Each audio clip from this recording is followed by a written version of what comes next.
This is KUGAN CASSIUS for IFL TV in association with MTK Global. Delighted to be joined by the Haymaker himself, Mr. David Haye. How are you?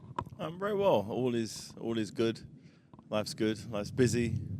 Yeah, trying to stay healthy. Yeah, well, I'm in a good place. Happily retired as well. Very happily retired. Yeah, I'm watching the young guys going at it, and up until this stage, I haven't thought, I still got it. I could still get in there. I look at it and think, I could once do that, but no more. Let's jump straight into it.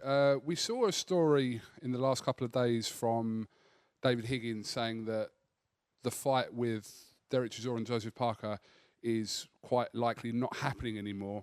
He used the term cowardly in his statement. Can you kind of give us an update on what's going on from your side regarding this fight, and is it likely to happen on April the 20th?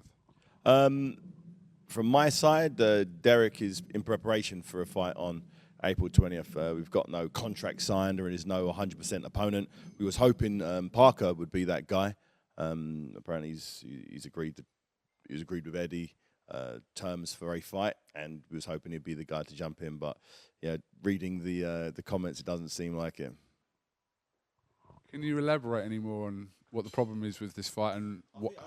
I can only assume it's down to notice. He's got things like eight and a half weeks preparation time, which is, Derek's just gone into camp this week, so they've got the same amount of preparation time. Apparently, it's not about the money, it's not about location, it's about preparation time. He wanted 10 weeks, so a week and a half. He's a week and a half out with the amount of time he needs.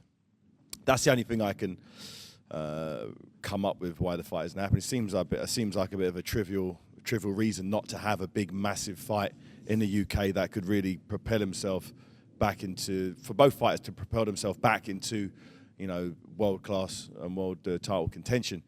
Both Derek and Parker gave great accounts of themselves the last time they fought on Sky Box Office, and we were all hoping they'd both want to battle it out again to find out who moves forward and who doesn't. But but I've heard contrasting things about if their side want to do it or not, but only time will tell. We should know in a week or so. But either way, we're looking at Derek fighting in April. So fingers crossed we get a good opponent who's willing to turn up and go toe to toe, because everybody knows Derek is. He proved that in his last fight against Dillian Whyte. He gave, left it all out there in the ring, and every single person at the O2 Arena and everyone who tuned in on Sky Box Office got more than their money's worth.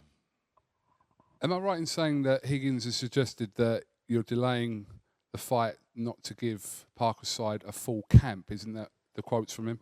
That's what I read, but no, that's not the case. He's been aware of the potential fight on this date for a while, just like I have. I and Derek haven't signed any contract. We've got a date in mind, and when you have a date in mind, you start training. I learned that early on in my career, that if you believe there's a date that is workable for you, if the money's there, you start training for that date. I've, in some of my biggest fights, haven't signed the actual contract till the week of the fight.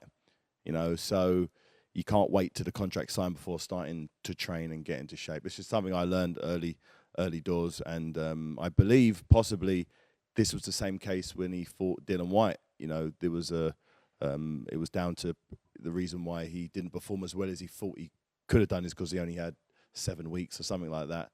But he was aware that the fight was going to happen. It was just, fights take a while to sometimes get signed, and it's not down to people purposely stopping it. It's just lawyers going back and forth with terms, and there's so many different moving parts to the television network, the venue, the press conference, other shows happening, getting everybody all together in the same place at the same time. So I implore any fighters out there, if there's a venue booked, if there's a television network, if there's the purse agreed, start training for the fight. Don't wait for the contract before you start training. It's just, it's the boxing business. Now, when you and Mr. Chisora linked up, obviously it raised a few eyebrows. People were a little bit shocked. Now, a couple of years ago, you sat across a press conference table with Mr. Dave Coldwell, calling him Penfold. Now, he's kind of part of the team. He's training Derek Chisora. Again, that comes as a little bit of a shock. Can you talk to me a little bit about why that decision to link David and Derek came about, and how do you kind of see that relationship going? First and foremost, I gave Dave some stick in the lead up to the first fight, probably because the only two people I wouldn't want in my opponent's corner is Adam Booth and Dave Coldwell, as they probably both know me better than anybody does. They've been there through the highs and lows over the years, going back from before I even won my cruiserweight titles. So knowing Bellew had, you know, a Haymaker insider, he used to be head of boxing for Haymaker, I know he knows me inside and out. So he's probably one of the two people in the world who could formulate the best possible plan to beat me. And I was right. So I was just hoping, give him some stick. First off, it helps promote the fight, and hopefully it gets under his skin, and he might overdo it with Tony in some way, shape, or form. But, you know, as things worked out the wrong way for me in that. You should have kept him. I know. Yeah, looking back, you know, hindsight's a hell of a thing. And obviously he got Bellew in fantastic, not only fantastic shape, but tactically he did the right things in both fights and came off a clear victor. And someone who can formulate a game plan to beat myself is somebody who obviously you have to respect and you have to understand. You know, Derek Chisora's had the same coach for many, many years. Sometimes a fighter needs a change. They need to sort of freshen things up a bit, having a different outlook, you know, doing different movements, different training routines, you know, different drills. And that's what he's been doing. You know, he went down there a week and a half ago just to get a feel for him to see if they could click. They did.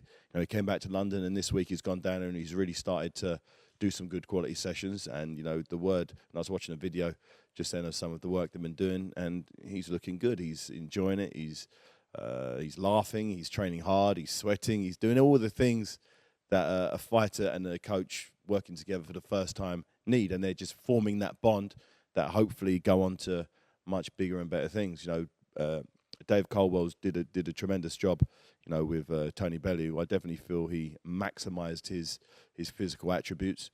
You know, and he always formulated. Even the fight is like his final fight where he lost against Usyk. Up until the stoppage, he was winning on points.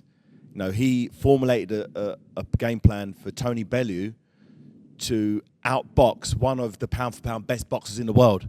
You know, and although that's probably down to Tony Bellew's skill set, it's also down to a coach to assist in formulating that. You know, and I definitely feel Dave Coldwell is the man to really take Derek Chisora to that next level. He's gone as far as he's gone, which he's got to world level. You know, he was in the ring and winning a fight with Dylan White, who's ranked #1 by most of the governing bodies. And, you know, he nearly did it. So he's not that far off. All it takes is to add another 10, 15%, and those decisions, you know, those losses will turn into wins. Was there an element of wanting to take Derek away from his surroundings and kind of put him up there in Rotherham, away from what he's kind of comfortable with around here? Not necessarily. For the last training camp, he really put the work in. He was focused. He was dedicated, and you know, he was eating the right foods. He was sleeping at the right times. He wasn't cheating, and I think that showed in his physical prowess throughout the whole fight. You know, his engine was there. You know, his punch power was there. You know, he was pressing the fight. He wasn't looking at holding and clinching and killing the clock. And I definitely feel that this is the next phase for him. It really is. And going up to Sheffield was just a pure coincidence. If Dave Coldwell was in Liverpool, he'd be in Liverpool. If he was in North London, he'll go to North London. Dave Coldwell just happens to be work up north, so I actually think it's not the worst thing to get away from everything. Not that it was distract him anyway, but it's just one less thing to worry about. Is, you know, he goes to the gym, he goes to the hotel, back and forth, and that's it. And he said he's happy with the setup. He's happy, you know, he pops back to see his family, and, you know, he's in a good place. And, you know, if he's in a good place, if a fighter's happy, a fighter performs at his very best. I'm assuming at some point you've had a conversation with Don Charles, obviously, about what's happened, and how has he kind of taken that kind of news that Derek will be being trained by Dave Coldwell now? No, he was okay. You know, he'd taken Derek to great heights.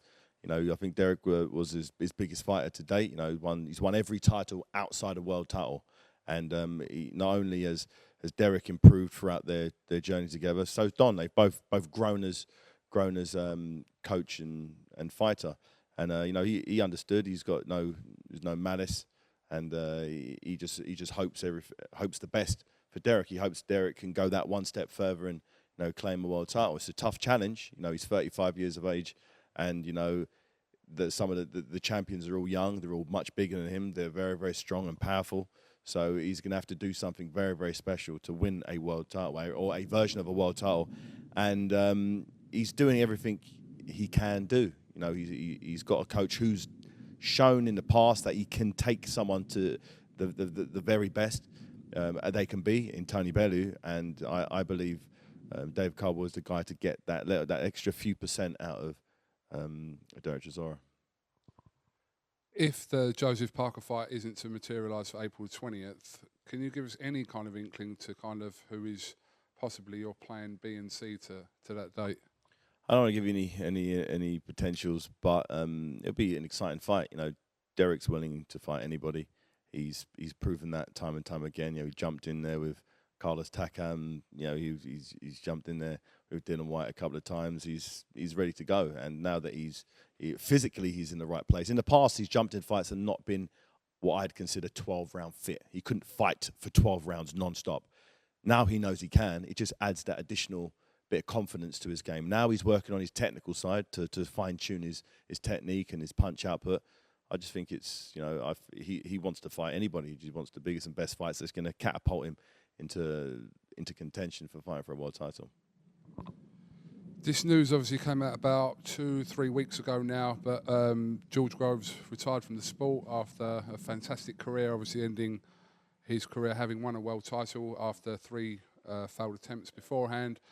Someone that you used to obviously be involved with from a team perspective, but also very well. What did you make of that news?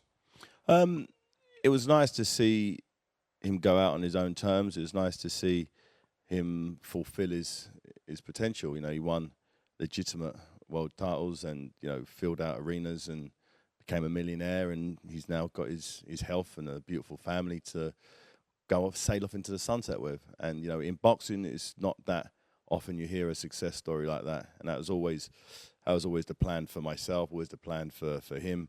And he's done it the right way. He's learned lessons throughout the journey he's had. I'm proud to be part of that little journey when he started off. I remember seeing him as an amateur and thinking this kid's got it. And we started Haymaker Promotions. He was the flagship young kid coming through, and he went the whole way. And that's what boxing is about. It's about seeing talent and knowing they had that X factor, something special. And as you said, he had 3 failed attempts. Two of them were pretty controversial. The first Froch fight and the Badu Jack fight. There's losing by 1 point. I think in Vegas on a Mayweather show lets you know how well he put forward there. But I definitely feel him linking up with Shane McGuigan was the cherry on the cake for him to just go that little bit further.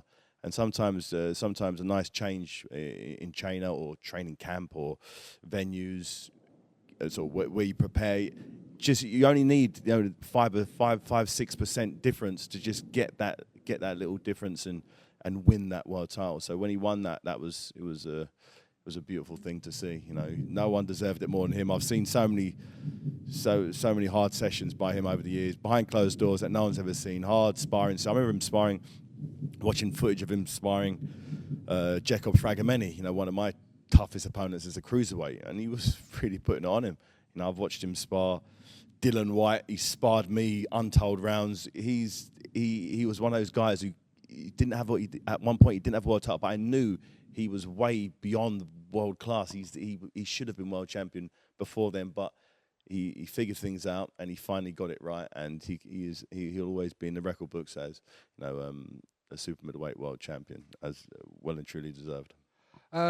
Just wanted your take really on this ever-thriving heavyweight scene which you left not that long ago, but you're out of now.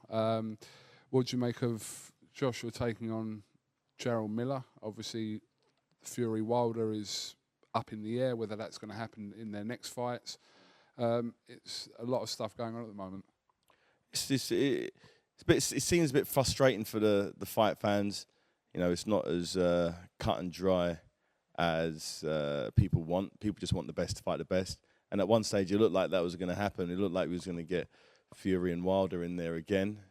But for one reason or another, that doesn't look like it's going to materialise anytime soon. I like the Miller fight. A lot of people, I think it's getting a little bit of unnecessary stick. You know, Miller is undefeated. He's probably one of the biggest ever fighters to challenge for the heavyweight title. You know, was he 23 stone or something? He's a big old unit, big knockout ratio. So I think it's a good marking time fight for Joshua. You know, he's had all these mega fights. I think his last one with Povetkin was a good fight. You know, took a couple licks in that one. He had a little bloodied up nose, but he had to come back. He had to dig in, and I think he may have the same this time around. This fight reminds me a little of when a young Shannon Briggs went toe to toe with Lennox Lewis, and Shannon Briggs was a big knockout specialist, and he jumps in there and really put it on Lennox. And Lennox once again, you know, not wobbled, he got knocked around the ring a little bit, and it was a real live fight. And although, you know, Lennox knocked him out, it was still a good fight, and no one afterwards complained about that fight. Although Shannon Briggs up until that point, I think he'd only beaten George Foreman, was probably the biggest name he'd beaten up until that point, an old George Foreman. So I think it's a good fight. I know this Miller's full of confidence, and he's going to want to. This is his opportunity to become the number one heavyweight on the planet with all the belts, or without the WBC, obviously. And he's going to have a lot of Americans backing him. And I think it's, you know, the fact that AJ's gone over there to America, to New York to do it. I think it's a nice touch. I'm assuming you were horrified by people's mums being spoken about in press conferences. I don't know about that. Yeah, maybe. Yeah. Nah. Well, it's banter. I think Miller's trying to get under AJ's skin, gave him a little shove and giving him some bit of banter. Hopefully, AJ realizes exactly what it is. It's just someone trying to rile him up. As I think the only time AJ's looked a little vulnerable was when he looked as though he was trying to knock out Dylan White because of the beef between the two of them, and he went out there with a uncharacteristic aggression. Instead of coming out there looking at jabbing and looking for the right shots, he came out there really trying to put a number on him, and in that process he walked onto a big counter left hook, got a little wobbled, and, you know, lost that round. And it kind of, you know, that was the first time he really got shook to his boots. So hopefully he learned a lesson from there, not to let your heart rule your head. And it's gonna be a fun fight. It's gonna be a fun fight when this big baby Miller steams into him, because he's talking a great fight. He really is. He's saying all the right things and all the things you'd want a title contender to say. But I know everybody wants either Wilder and Fury in the opposing corner, but boxing doesn't work like that. Do you talk to Lennox Lewis like on a personal level regularly? Yeah. What I mean, there's been a lot about stuff he said about Anthony Joshua. Eddie Hearn has a lot to say about Lennox Lewis and that. But what are his actual thoughts about Anthony Joshua? Does he talk to you about that, or have you spoken to him about that? Last time I talked to him, I was in Jamaica over Christmas, and we didn't talk about AJ. But what's he been saying? What's the? There's been a few back and forths. If you haven't seen it, then it's just been a few back and forths and comments that Lennox made about AJ that AJ wasn't happy with, and Eddie Hearn's kind of piped up as well, as Eddie Hearn would do, obviously, being the promoter. But, yeah, I mean, it's kind of a lot to do about nothing, but it's just, I just wondered if you'd ever spoken to you about it. Boxing banter is, yeah, I haven't seen any of that. I don't know. Tyson Fury just signed a co-promotional deal with ESPN, reported to be worth in excess of $80 million, allegedly. Yeah. I'll say that because you don't know, taxmen might be watching this and I might have got figures wrong.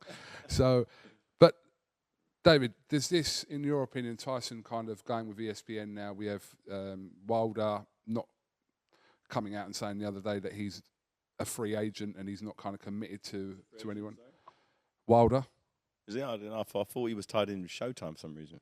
So Wilder come out after the Tyson Fury ESPN news, and he come out and said in an interview that he's free to fight on whatever network, basically, and that he's not tied into Showtime. So that's good news. That's good news. You know, as long as those two can fight again, I thought it was a real good fight, their first fight, and it was real nice to see two, undefeated, champions, go toe to toe and put it on the line. And they did it once, and I think they could do it again. I thought possibly with ESPN and Showtime being sort of rival networks, they wouldn't be able to get it together. But if Wilder is a free agent and there is 80 million in the pot, then I think, I'm not sure what was Tyson Fury's purse for the last one, a couple of $1 million, something like that. I saw a couple of 2 million. I think it was more than that, to be honest. I know, just declared purse. I saw it somewhere. I think it was 2 for him and 3 for.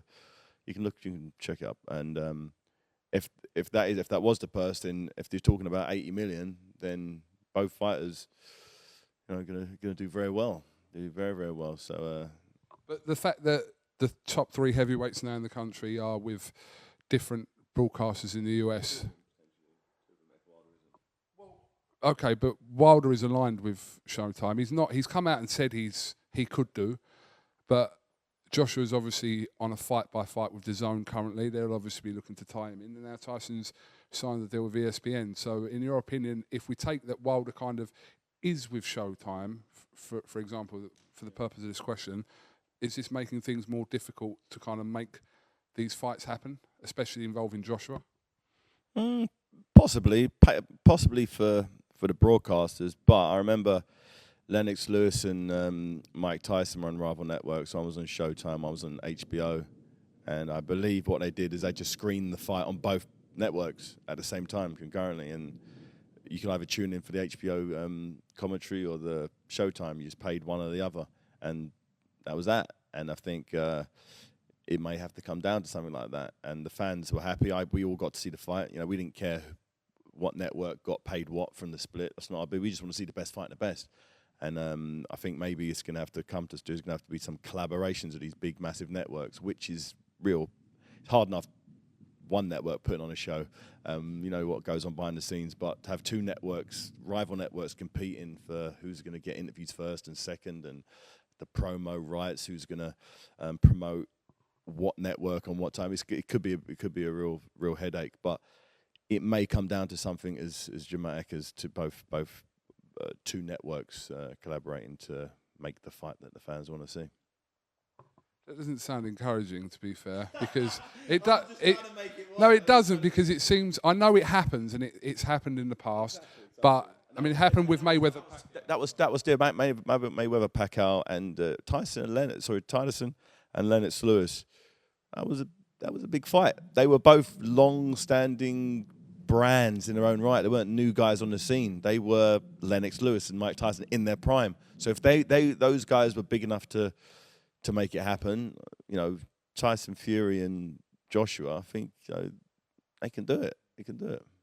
Like I said, when we're kind of pinning our hopes on broadcasters coming together to make this happen, it doesn't sound too encouraging if we're relying on that to make it happen. If they were at the same network, obviously, I mean, look at the Crawford-Khan situation. They wound up both with Matchroom, both fighting on Sky, and that fight hasn't happened. So it's not necessary that that's the case, even if they are on the same network. As long as both fighters want it and both fighters' teams do what the fighters require and ask for, the fight happens.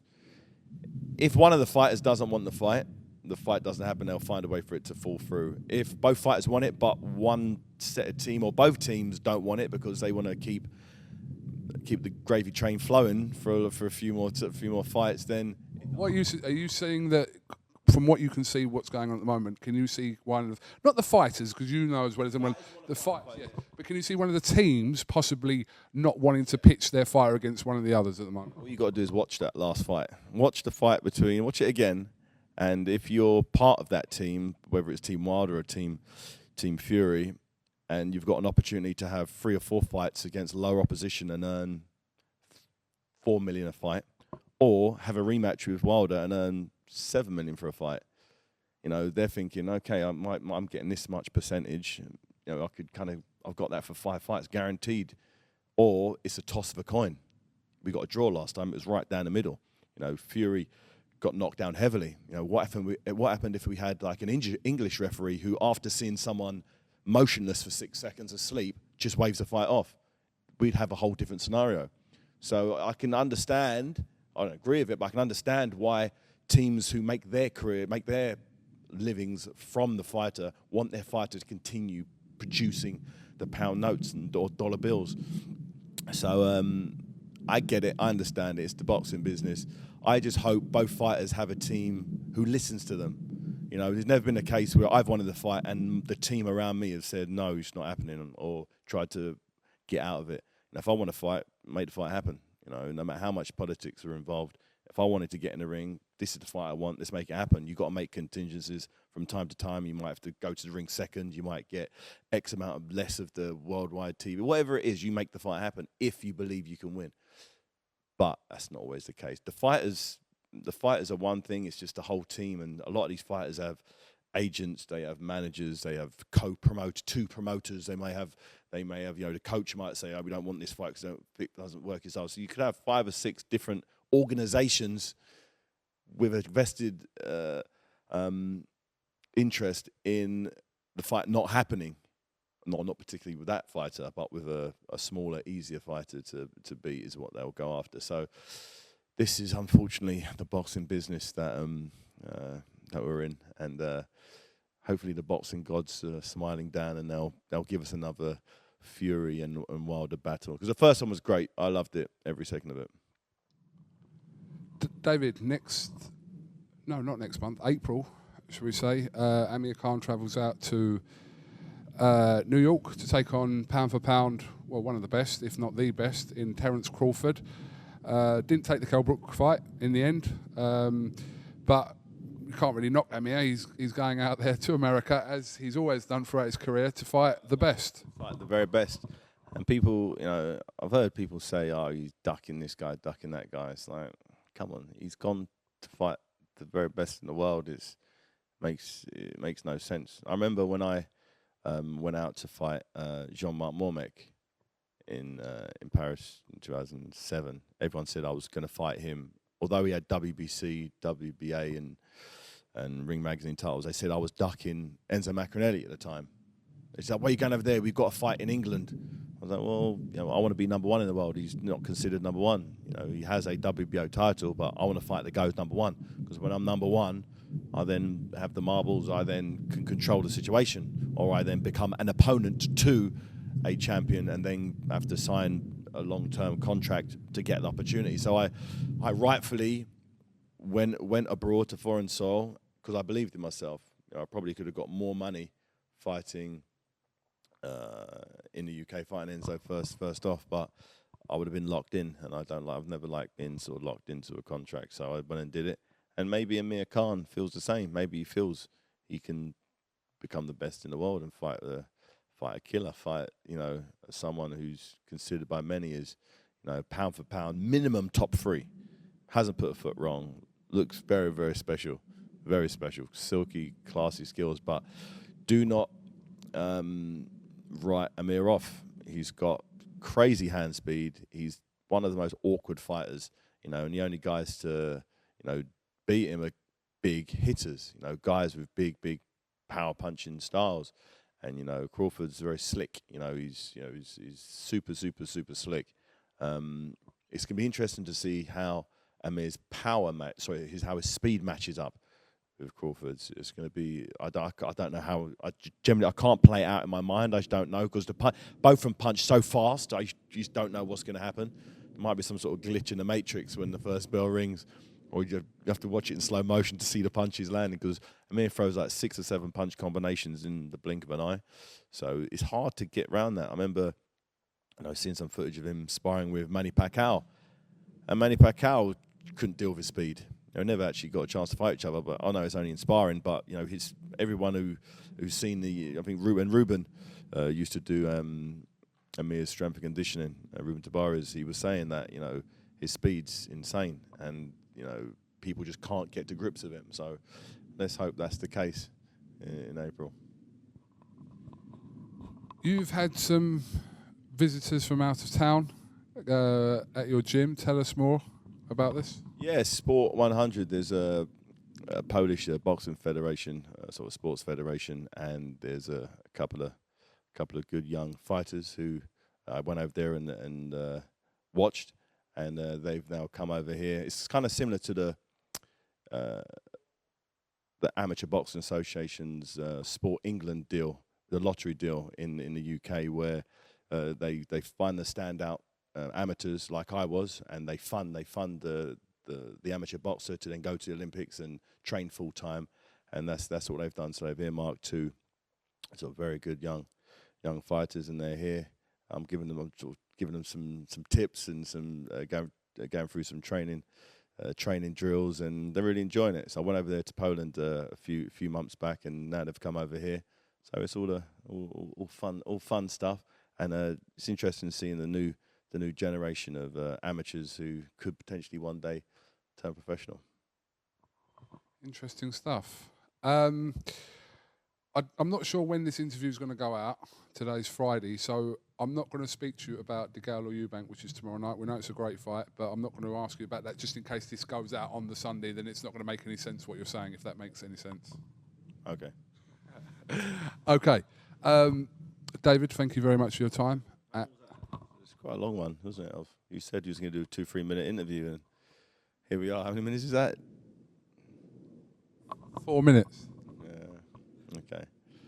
You know David, you know the way it goes. I say to you, David, have you got a quick minute? And this is what happens. I know, so it's been okay. We haven't got a chance to speak that much recently, so got it all out in one go. Have you got anything else you'd like to add? Boxing's in a great place at the moment. You know, fighters seem to be fighting the best opponents. You know, plenty of good, exciting shows coming up from both sides of the Atlantic, and boxing's as healthy as I can ever remember it. So it's just a very good time to be in boxing, and it's flying the flag. You know, you've got some great. You've obviously the UFC and mixed martial arts tournaments are growing, and I believe boxing is growing also. So it's just a nice time to be in boxing and to be a boxing fan, because you're getting to see the fights. You get to see the fights on a regular basis. You know, and it's a very healthy place to be. David Haye, thank you very much for your time, and I'm sure, no doubt, we'll catch up with you in the near future. We look forward to hearing news of Derek's next opponent, whether it be Parker or not, but I'm sure, obviously, we'll catch up with you in the lead up to his fight, hopefully on April the 20th. Definitely. See you soon. This is KUGAN CASSIUS, delighted to be joined from Team 100. Ella, how are you? Okay. Very good English. Natalia, how are you? It's great, thank you. And Bartek, how are you? Very good. Okay, do you want to explain, first of all, Bartek, a little bit about what Team 100 are doing in David Haye's gym today? The Polish National Foundation program Team 100 is for young people in Poland to help them evolve in the sport they are currently training. So we're paying scholarships and help to evolve to become a professional sportsman. How are you feeling about training in David Haye's gym today? Very, very good. Moim zdaniem to jest ogromny sukces i zaszczyt, że możemy trenować z tak znanym bokserem. It's great honor and privilege to train with such a great box master as David Haye. Can you tell us what the scholarship means to you?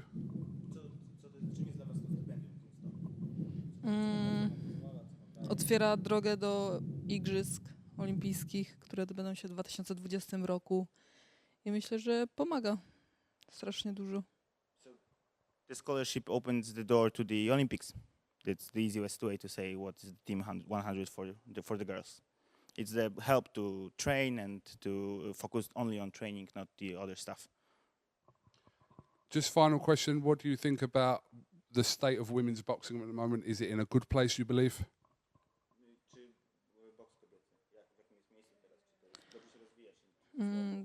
Tak, bardzo dobrze się rozwija. W sumie jest już na takim trochę wyższym poziomie, patrząc na inne kraje. Indie na przykład. Już cały czas idzie poprzeczka do góry z ich strony, więc myślę, że jakby to by było bardziej oglądalne, to byśmy mieli więcej takich sponsorów i w ogóle. I understood all of that. You don't have to translate that. So the women boxing is like constantly evolving, but the other countries like India are constantly making the competition more hard for everyone. But it's better for world of the boxing of women. Okay, I'm ready to spar both of you now. No? Okej, dawaj. She looks like she meant that. Team 100, Ella, Natalia, Bartek, thank you very much for your time. We're going to let you get on with your training and wish you the best of luck in your time here in the UK. Thank you.